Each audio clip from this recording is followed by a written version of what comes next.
Usapan natin tungkol dun sa isa pang ilalabas na witness ng prosecution na team ay yung sheriff na sinuntok ni VP Sara Duterte nung siya'y mayor pa. Ano pong masasabi? Yung ang kanilang motibo, ipapakita nila ang tendency ni Inday Sara na may karahasan siya.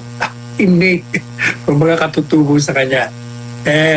Alam po ninyo, meron akong personal na kaalaman dyan. Sapagkat ako ang pinakiusapan ng kanyang ama na mag-abogado kay Inday Sara nung nanuntok siya ng sheriff. At inimbestigahan ko kung anong nangyari. Ito ang nangyari doon.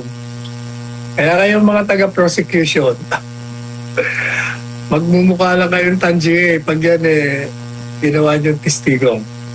Bakit ito nasuntok? Ang sitwasyon noon, merong demolition doon sa isang lugar sa Davao.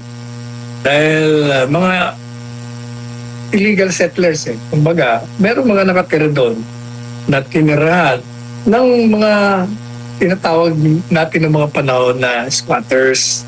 Kaya naghahain sila ng demanda, yung may-ari, at nanalo sila. Kaya may order na evacuate na sila, umalis na sila doon.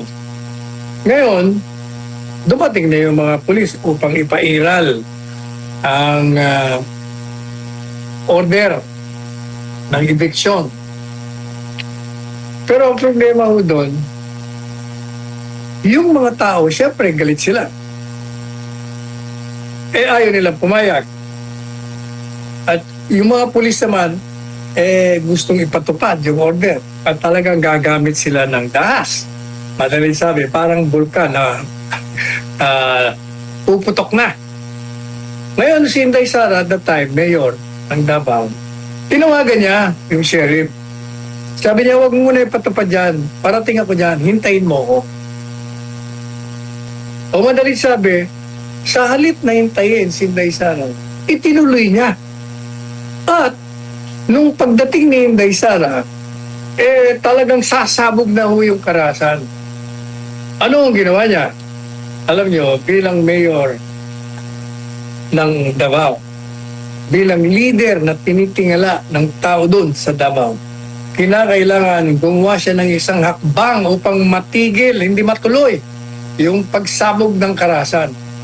At ang pamamaraan na epektibo lamang at nahinto nga yung pagsabog ng karahasan ay nung sinapak niya, sinuntok niya itong si sheriff. At nakita ng tao doon dahil yung pinaka-boss ng siyudad nila gumalaw na at pinahinto na yung ginawang labag sa batas. At saka natin, huwag niyong kalimutan na labag sa batas ang ginawa ng sheriff. Bakit?